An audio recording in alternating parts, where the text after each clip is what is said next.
Hare Gange Mahadev Sri Shankara Parvati Pati Mahadev Sri Shankara. Namaste, it's Sahara Rose, and welcome back to the Highest Self podcast, a place where we discuss what makes you your soul's highest evolvement. I have been reminiscing recently on the days that I really began my own dharmic journey. The word dharma means your soul's purpose, the big reason why you are here. And I recently came out with a book called Discover Your Dharma, all about how you can find your soul's purpose. So the link for that is in the show notes, Discover Your Dharma. It's available wherever books are sold. And as I was reminiscing on those days, I remembered when I started a clothing line called Saraswati Couture. So essentially how it began was I graduated from college and I knew I did not want to work in human rights law, which is what I studied. I studied international development and I thought I was going to be an international human rights lawyer. But because of my health issues that I experienced in college, my interest shifted from law to more about health and healing myself. And I also realized how much bureaucracy was happening in these major global, NGOs that we think are supporting people, but actually aren't. And I felt really lost and confused and wanting to be of service, but not knowing how to align it with my purpose, with my gifts, with my passion. So at this time of my life, I had gone back to India to study Ayurveda. And I knew I wanted to write a book on Ayurveda to share this healing wisdom that had helped me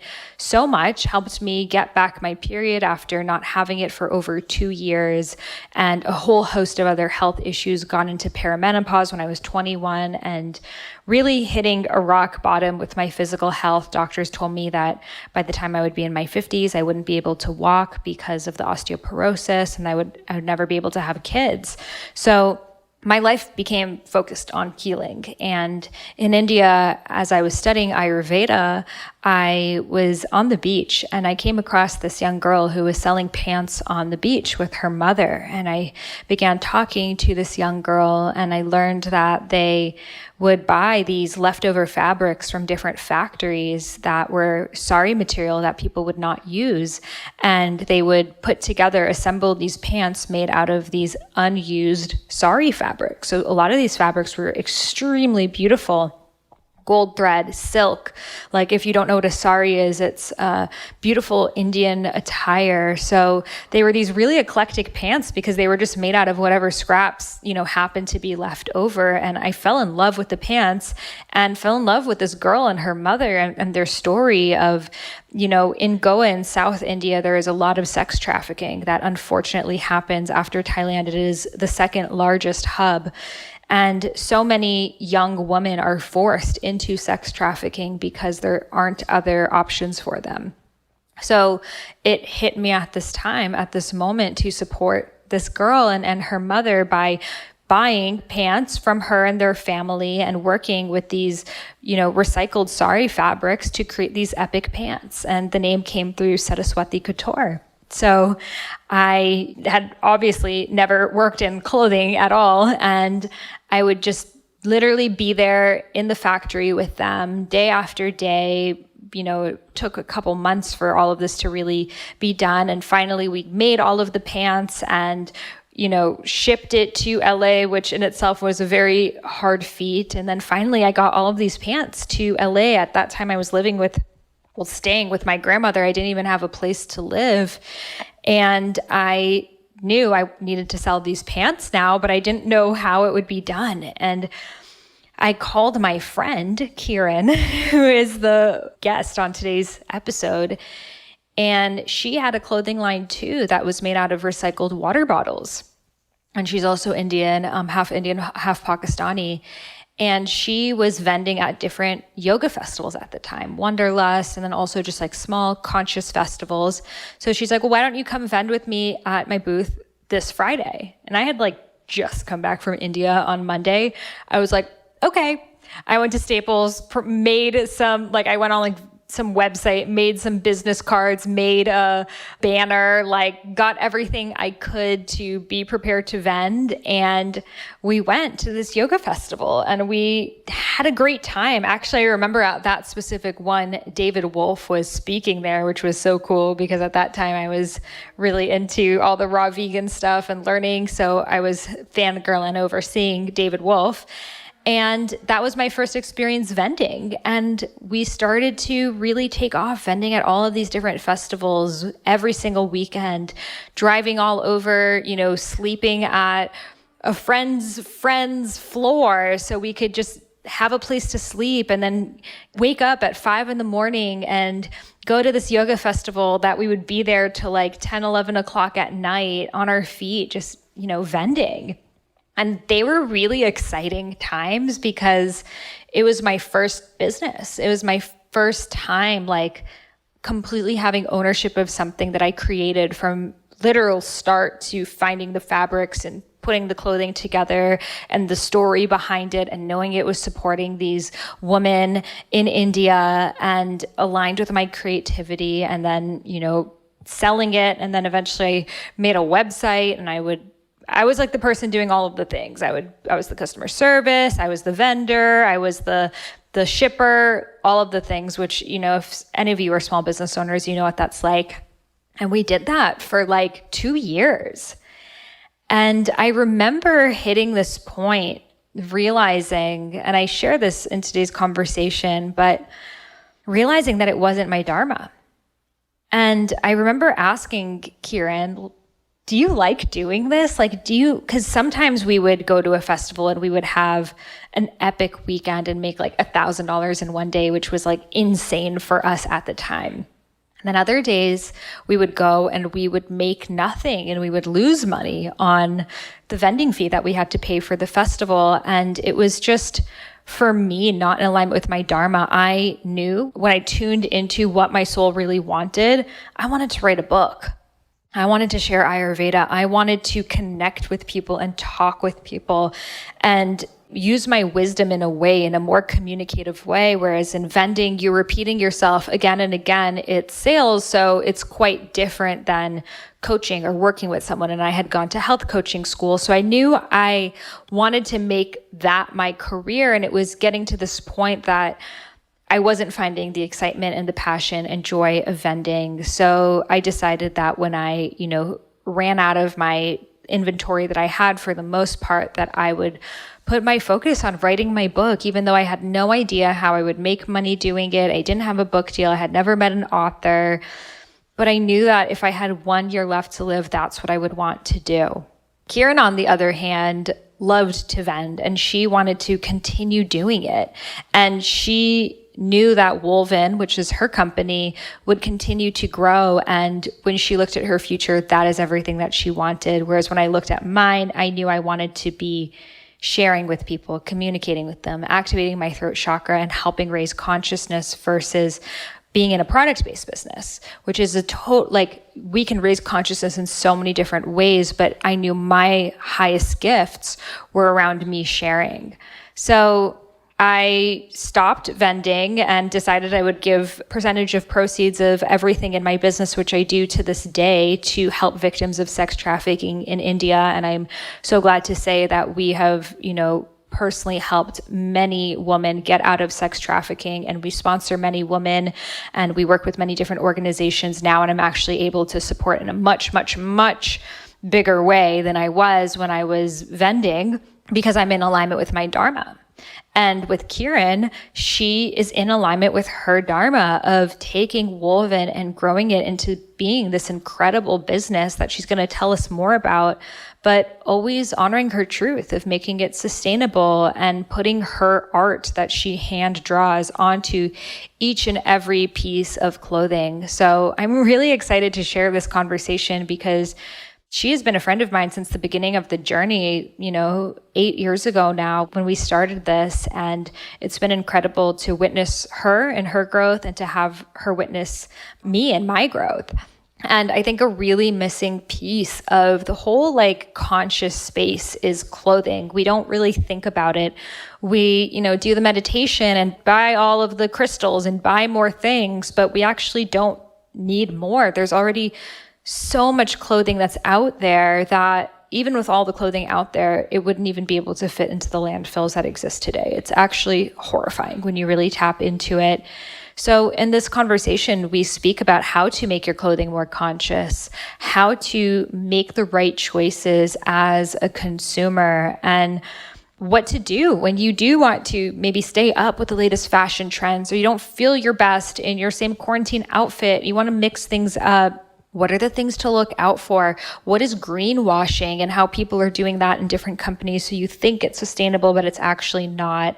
And more about her own process in creating Wolven. We also have an incredible discount for you, which is 25% off any Wolven product. If you've seen my yoga journal cover shoot, which came out last year, I'm so proud of it even to this day. But I was actually wearing a Wolven outfit when you open up the magazine. It's me in this like really cool yoga pose, like this kind of goddess squat. And I'm wearing this mandala black and gold yoga outfit. And that is a Wolven outfit. And you probably have seen me on my Instagram all the time in my different dances and my TikToks and reels. I'm always wearing Wolven stuff. So you can check out their website at wolventhreads.com and use coupon code Sahara for 25% off. And you can find that link in the show notes. So without further ado, let's welcome Kiran to the Highest Self podcast.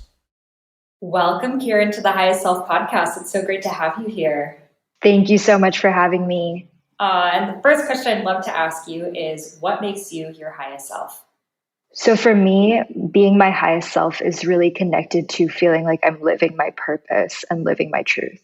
I love that. And you have been doing it. And I even mentioned a little bit about like when we started our journey 7 years ago, vending at the music festivals, when I was doing Saraswati Couture and you were and still are doing Wolven, and I just remember those times of like driving down to San Diego and like staying at like your random friend's house who we've never met and like sleeping on their floor and like getting up at 5 a.m. to set up our booth. And, it was really fun and exciting because we were like making our dreams happen. And some days we're like, we made $1,000, like best day of our whole entire lives. And then other times we would lose money because we didn't sell like anything and would pay for the booth. And we're just like, shit, we lost $150 today and are in San Diego for no reason. So the difference is, and I remember this conversation, which I just told you of, like, I had this realization in doing that. We were vending so many different places. And I was like, Kiran, do you like doing this?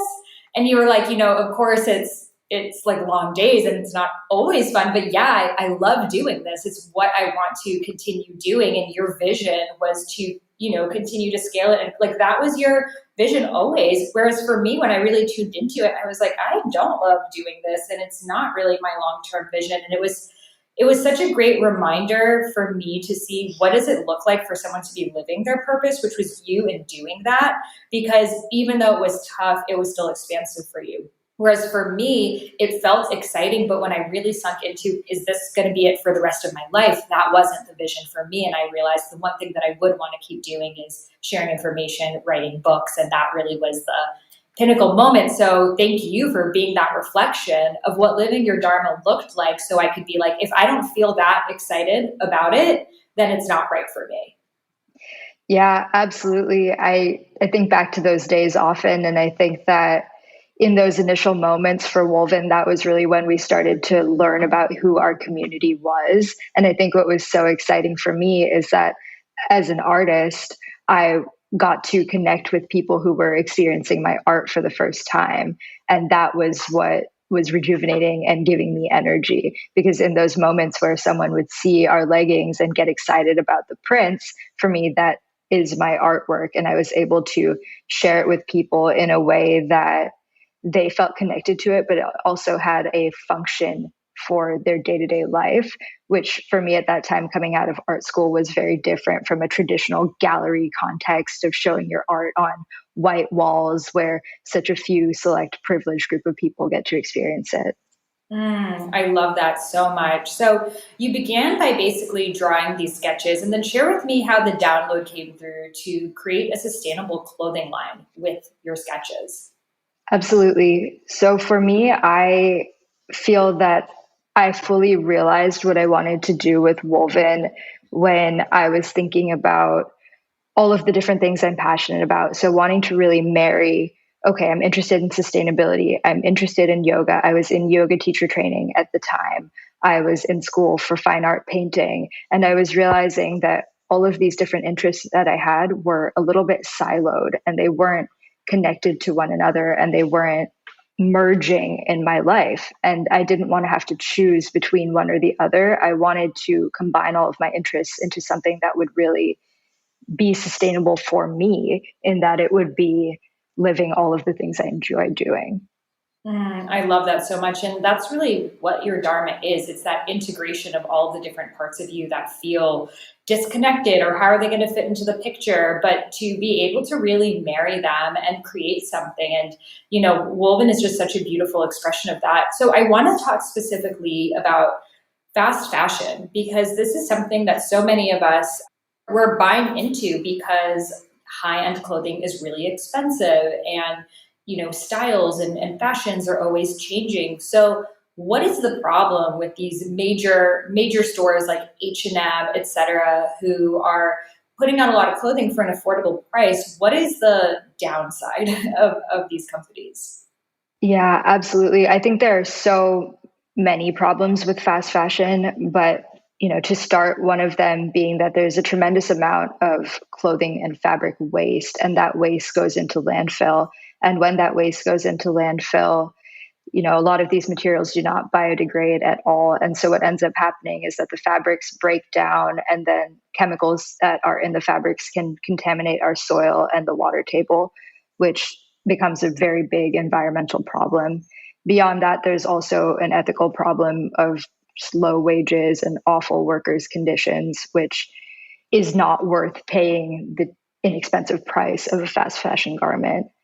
There's also a tremendous amount of water and pesticide usage in the production of a lot of these fibers. So you might go into an H&M and think, oh, this is a cotton t-shirt. It's cotton, so it's good, and it's only $11. But just that one t-shirt might be using up to 700 gallons of water. Oh my, wait, how does it use so much water?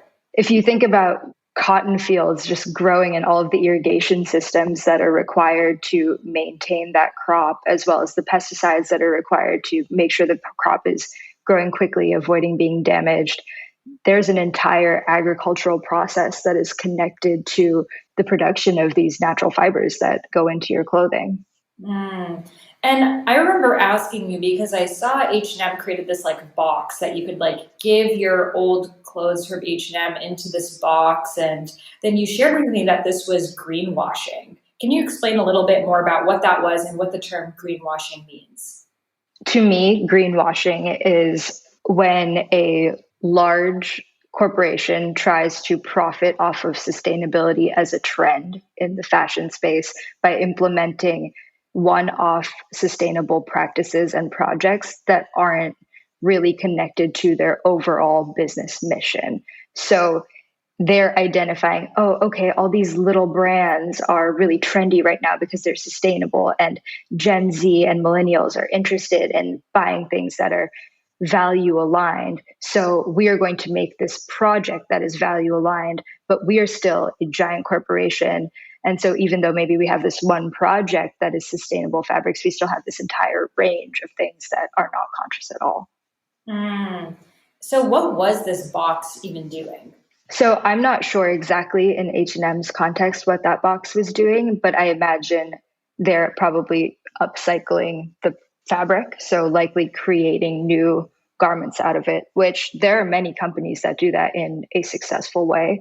I would say the most admirable example is Patagonia's Worn Wear project. So at Patagonia, they have a number of initiatives that help with the longevity of the clothing that you buy. So say you buy a jacket, you can take it back to Patagonia. They will fix it before they try to make you buy a new jacket. They even have these I don't remember the name, but it's a little truck they drive around, and you can actually go to this like pop-up truck and have them fix your garments, which is really cool. But if at the very end of the life of your jacket, you do want to give it back to Patagonia, their Worn Wear project takes those garments, fixes them, makes them into like patchwork type of jackets, and then they sell them again. So they're really expanding that life cycle of the garment. I love that so much because here's the thing. I feel like I had this realization when I was in college because I was always trying to keep up with the fashion trends. And I was like, wait, they keep changing them every single year and I keep having to buy new things. And I had this realization, wait, this is a marketing tactic that everything I bought last year is now not cool to wear anymore. So I have to buy all new things and all new things. And then once they run out of things, they bring back the things from 2 decades ago. Right. And I feel like we're that age now where the things that were cool when we were younger are sort of coming back for the first time in our lives. So I'm seeing, okay, that Juicy Couture sweatsuit that I really didn't want to wear for 15 years, I kind of want to wear it again. Totally. Yeah. The 90s is like, it's what the 80s were for us growing up. Now it's 90s of even like with makeup, like the lip liner and all of that. But the thing is, it's really dangerous if we are continuously buying new clothes and new clothes and new clothes because I mean, the world can't sustain this. It can't sustain us continuing to shop and wanting to stay trendy and then feeling like we're irrelevant if we're wearing something that was from like 3 years ago. So how can we as consumers who we want to look good, you know, as women especially, we want to look good, we want to be trendy, especially after quarantine too. I feel like so many of us are like, okay, I want to get out of my same pajamas. I've been wearing them for a really long time, but how can we make this more conscious? I think that's a huge challenge. For me personally, something that I try to do is thrift as much as I can and buy clothing that it already exists. It's already out in the world. It's been around forever and I'm bringing it home. And it wasn't just recently produced for a trend. So that's something that I try to do in my own wardrobe. But that being said, there are always inevitably going to be trends where they just really resonate with you and you just have to have it. And I think in that context, really looking to brands that are doing the right thing, whether it's from a materiality perspective or from how they're taking their proceeds. Are they investing in carbon offsets? Are they investing in giving back? Do the things that the companies that you're buying from really align with your values? I think those are the questions I ask myself before buying something. Totally. And I think that sometimes we turn the blind eye. Like I see some of these fast fashion companies like Shane. I don't know what Shein. I didn't even know what it was, but then I saw they were like making all these really like very offensive and crazy things, but they basically just see, it's like an algorithm. They just see what people are Google searching and then they create items specific to those Google searches. So it's like literally just responding to what we want as consumers and making things for it. So it's like this never ending cycle of we want, they create, we want, they create. And I've even heard that like there's already so much clothing that's out there that it wouldn't even fit in the landfills that we have. Have you heard about this? And like, what can we do with the clothing that's already out that's just, shipped to India and all of these places and ends up in massive cities that are dumpsters? Yeah, it's pretty mind blowing. And there are a number of things that we can do with that fabric waste. For example, creating upcycled things like upcycled carpets. But I think the bigger problem is getting that average consumer who is saying, oh, okay, I saw this celebrity wearing this cute crop top. I want to buy one. Let me Google Kendall Jenner orange crop top. And then the first thing that comes up is Boohoo or Shein, and it's $7. So that's a really easy path for your average person to take because it's exactly what they saw on the person whose style they want to emulate. And it's at a price that they can afford without even having to think about it. So I think a lot of what has to happen is almost this systemic shift where the consumer is demanding from these companies that they change what their values are, right? So if what we're valuing is speed and instant gratification. Hey, I saw that. I'm Googling it. I'm buying it. It's here tomorrow because it came in Amazon Prime. Then that inherently is not sustainable for our planet. So I think what I'm seeing is that as people become more educated, they begin to demand more from brands. So I do think that there is a huge opportunity for a shift, and I believe that it's beginning to happen. But it's really about separating that instant gratification from what your fashion practice is. That is so true. And it's interesting because sometimes when we look at the people that we find the most stylish, like I always find these older ladies on social media and they're so eclectic in the way that they're dressing. And it's just this like truly authentic way of styling yourself that is timeless. And that doesn't necessarily mean it needs to be all basics. Like I feel like when we think of timeless fashion, we think of basics, Audrey Hepburn. And I think that it is really great to have like our go-to leggings, like our go-to sports bra or whatever those things that are a staple for us that we can continuously restyle with like a new scarf or a new shirt or whatever. But also to like not shy away from things that we love. Like I feel like leopard print was something that growing up, it was tacky or like trashy. And now it's such a thing. But then, you know, maybe next year it won't be. Why give that up if it's something you love? Or tie-dye, it's such a thing right now. Whereas like, you know, I think growing up, we consider tie-dye to be for kids. And now it's like this trending thing. So I feel like we as consumers need to say, no, I'm going to choose my style regardless of what Kendall Jenner or whoever is wearing. And if I love doing something, I'm going to keep on doing it. And then also have those things in our closet that we know work for us. Because, you know, I've definitely bought things from fast fashion before in my life and they break. You know, I wear it one time and the string is coming out and then you keep needing to buy more and more and more. Another thing that I love are these brands that they have like a monthly subscription and you're kind of renting the clothes. So like every month you can rent, you know, a series of 5 articles of clothing and then other people are wearing the same thing. So I'm thinking that it's probably like the stuff that the store never sold. So they're able to reuse that because let's say Anthropologie has a new line, all the things that didn't sell, like where does that go? It just, you know, gets sent to another country and it becomes their problem. And now these countries are having the dyes go into their soil and it's going into their agriculture. So yeah, it's just, what's crazy too, is we don't realize that fashion is I've heard like bigger waste than basically any other type of industry out there. Is that true? I think fashion accounts for about 10% of global emissions. So it's definitely a huge polluter behind, for example, big oil, which I think is number one. And going back to what you were saying earlier, I think really, you know, the difference between personal style is that personal style is about who you are. And a trend is about a moment in time, which has nothing to do with who you are in the long term. So those fast fashion pieces, it doesn't matter if it breaks because you're buying it to wear it one time in an Instagram photo and then it's not cool anymore. And so when we are living in this world that is so powered by social media, I think it makes it really easy for people to see content and then think, oh, okay, I want to recreate that moment. I'm going to buy this top, take that photo, and then I don't really need this top. I didn't even really like it that much and it's made terribly. It wasn't even comfortable, but I wore it for the cute photo and now I'm throwing it away.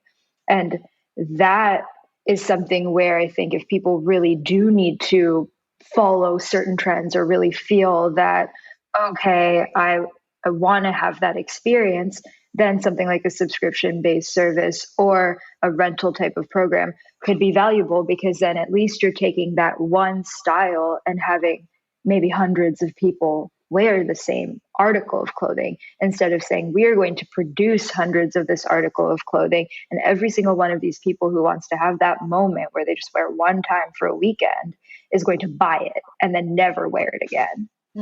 Yeah, I remember like in high school, there were prom and formal, all these different dances. And it was like Rent the Runway, I think just came out. And we were like, you could rent a dress or just wear it for your prom. And that's it. It felt illegal because you're like, what? I thought I had to like buy this thing and just have it in my closet for the rest of my life and never have another occasion to wear it for. So I think that is so helpful to have different renting services so that thing can go on and then you can have your moment in time.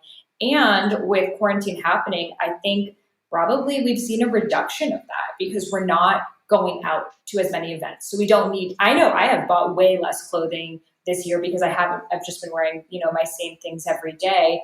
So what is your suggestion for someone who is in quarantine? They want to be comfortable, but they're wanting to look cute. Like, what are the cute, comfy looks we can do? So personally, I love joggers. I love, love, love joggers. I think that they're really easy to dress up or dress down. I think that they're a pant that you can do anything in. So my go-to is Wolven's chai joggers. And those joggers it's a dark brown. So it's really on trend right now because I feel like people are really into neutrals. But for me, that also resonates with my personal style because being more tan, I do think that those desert tones look really nice on my complexion. So it's sort of a benefit of both worlds where yes, it's trendy, but also it's something I know I'll wear for the rest of my life. It's just also in line with my actual personal style. So with those pants, it's nice because I can throw on a pair of sneakers and wear them to a dance class or wear them grocery shopping, but I can also put on a blazer and put on cute heels and dress them up and wear them somewhere nice while being super comfortable, which for me personally, I'm not going back to wearing tight pants after this last year. Like I have no need to wear skinny jeans ever again in my life, ever, even if they're trendy again. I couldn't care less. Like, I think that that's a way that for me, my personal style has, I've always valued being comfortable. And now that it's acceptable, I'm never going back. 100%. I was posting in Rose Gold Goddesses. I was like, do you remember when like wearing leggings was considered the most comfortable thing? And now wearing leggings feels the equivalent of wearing what wearing jeans was for me, which jeans I will just never touch again. I can't put anything with a button on. But even leggings, my vagina needs some space, okay? I need a bit of breathing room, honey. So I feel like joggers are, what is the difference, by the way, between joggers and sweatpants? Is there a difference or is it just a word? So our joggers are not a sweatpant fabric, but I do believe there's a slight difference in silhouette where joggers are slightly more tailored, tapered sweatpant. So where sweatpants are more really intended to be that like baggy, super comfy fit, a jogger is a little more tailored to your leg, but certainly not a legging. It's not tight. Yeah, and the number one thing, it has to have pockets. A jogger or sweatpant without pockets, what is the point? Has to have pockets, 100%. I cannot believe that so much women's clothing lacks pockets. It's mind-blowing. It's actually a huge part of our design philosophy. We put pockets on everything because you need them. Men have them. Why shouldn't we have them? I know. It's like, that's probably why we have these giant ass bags, because we just never had pockets. We didn't have anywhere to put our shit. So pockets are so necessary. So I want to talk a little bit about Wolven. So you guys basically use recycled water bottles to create your clothing. Can you explain a little bit more about that? Yeah, absolutely. So we use BPA-free recycled PET to create our clothing. And that is a fabric that's made from post-consumer recycled plastic. And it creates a second life for those bottles. So for us, something that we're really passionate about is plastic pollution and, keeping our oceans clean. So that's really part of what led us to this fiber. It's a great fabric because it is moisture wicking, quick drying, antimicrobial, four-way stretch, all the things you would want out of athletic fabric. But it's also creating a second life for plastic bottles. For us, it's pretty crazy. 2.5 million plastic bottles are thrown away every hour in the US. So by creating this second life for these bottles that might otherwise go to landfill, we are extending that life cycle of that material. That is so important because, it is insane how much plastic is in the oceans. I was free diving. I was at mermaid school in Bali because I'm a mermaid, and we free dive in mermaid tails. And I was in Bali with these giant manta rays, 20 to 30 foot size manta rays. And we were so excited. We took a boat all day to get there. in the middle of, it wasn't even in Bali, it was basically a small Indonesian island. And we got into the water and all I could see was plastic bags, diaper bags, toothpaste things, all forms of plastic that are consumer goods that, I'm like, no one lives here. It's the middle of the ocean. But what happens is people use them.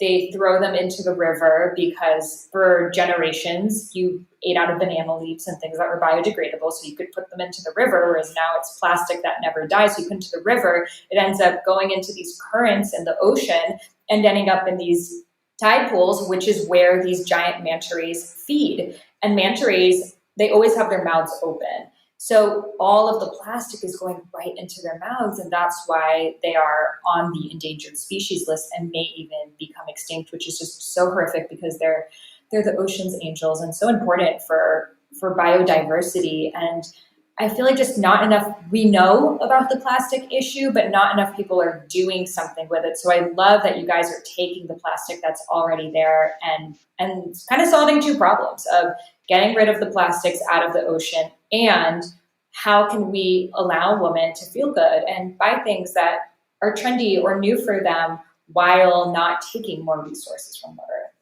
Absolutely. And we actually go a step further. For each sale, we remove 1 pound of ocean-bound waste. So we are partnered with this organization called One Earth, One Ocean, and they've developed some incredible ocean cleanup machinery. So for example, they have this boat that's called the Sea Hamster, and it kind of operates similarly to the way that, a mouth of a manta ray would operate. It is a boat that has this net that goes into the ocean and collects all of the plastic that's there. And by supporting projects like that, not only are we, creating a second life for existing plastics with our garments, but we're also helping to eliminate some of this plastic from going into the oceans.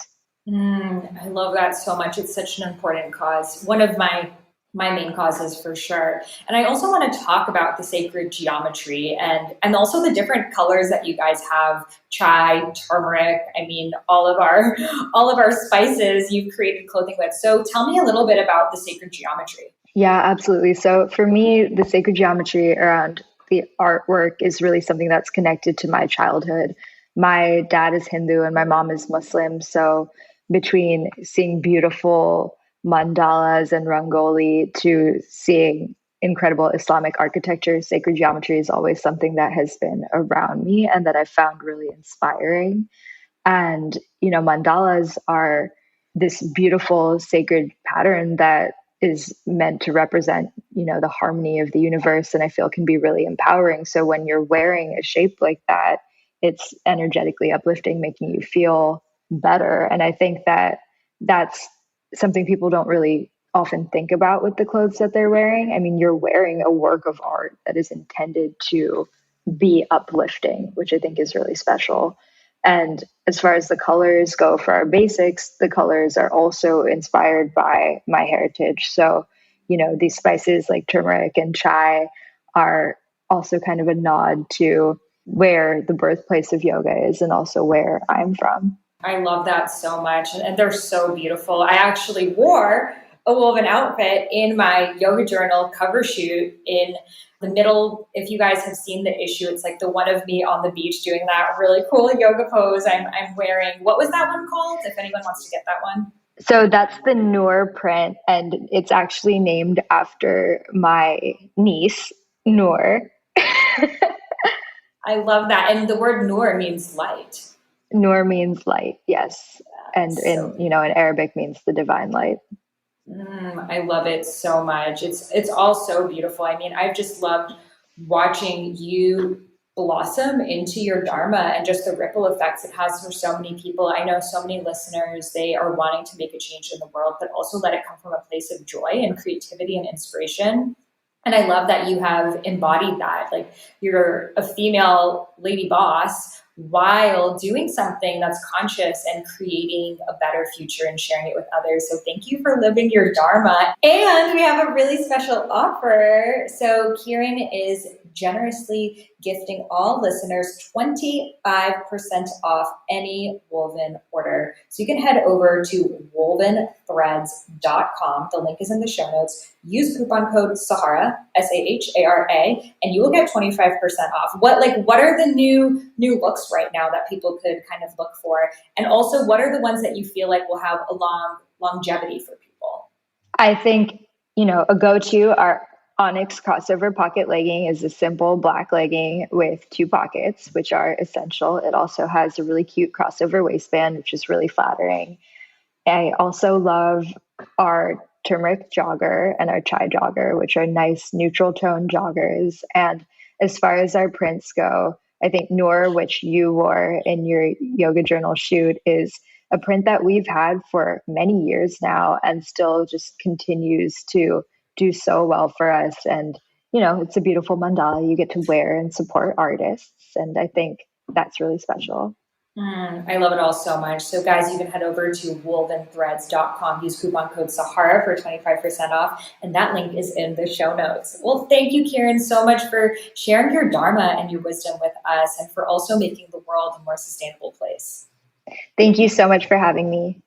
I hope you enjoyed that conversation. It is so eye-opening when we really tune into how wasteful our fashion industry is and to really make choices for new articles of clothing that we really need, and also to be able to support the earth using recycled material, things that are already out there, and turning them into something beautiful. I think there's just something so poetic about taking something like a recycled water bottle, something that ends up in our ocean that is so harmful for our planet, and turning it into something as beautiful as yoga and fitness clothing. So again, you can head over to wolventhreads.com and use coupon code Sahara for 25% off. That link is also in the show notes.